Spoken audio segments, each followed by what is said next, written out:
அனைவருக்கும் வணக்கம். ஐத்தி கிச்சனில் இன்றைக்கி என்ன பார்க்க போகிறோம் அப்படின்னா கேரட் குட்டீஸ்க்கெலாம் ரொம்ப பிடிக்கும்.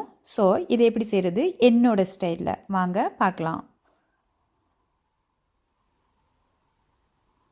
நான் ஒரு 5 கேரட் எடுத்து இந்த மாதிரி வெட்டி ரொம்ப சின்னதாக நீளமாக வெட்டியிருக்கேன். நீங்களும் அதே மாதிரி கட் பண்ணிக்கோங்க. அது ரொம்ப நல்லது, டேஸ்ட்டாகவும் இருக்கும்.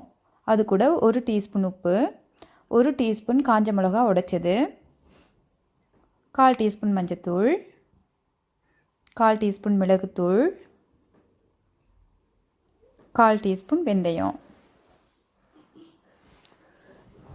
இதில் கொஞ்சமாக கருவேப்பிலை, ஒரு 2 பூண்டு, ஒரு பச்சை மிளகாய், கொஞ்சம் வெங்காயம் போட்டு நல்லா மிக்ஸ் பண்ணி வச்சிடலாம். இப்போ 1 டேபிள் ஸ்பூன் எண்ணெய் சேர்த்துருக்கேன். அதில் 1/4 டீஸ்பூன் கடுகு, 1/4 டீஸ்பூன் சோம்பு நல்ல வாசனையாக இருக்கும், ஜீரணத்துக்கும் நல்லது.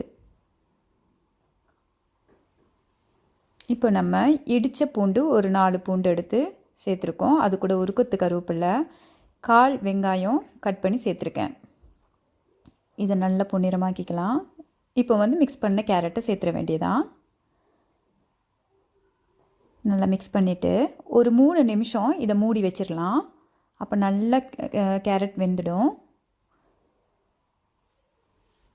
இது குட்டீஸ்க்கு ரொம்ப பிடிக்கும். கண்டிப்பாக வீட்டில் செய்யுங்க. கேரட் அவிஞ்சிருச்சான்னு பார்த்துட்டு, இப்போ எனக்கு நல்லா அவிஞ்சிருச்சு பாருங்கள். இப்படி இருக்கணும்.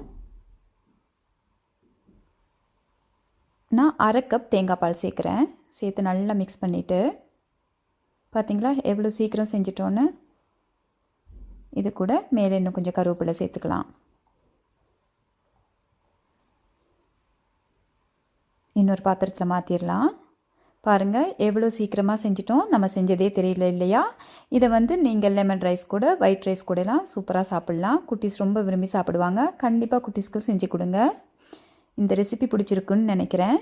ஆரோக்கியமான உணவு, ஆரோக்கியமான வாழ்க்கை. இன்னொரு ரெசிபியில் கண்டிப்பாக சந்திக்கிறேன். பாய் பாய்.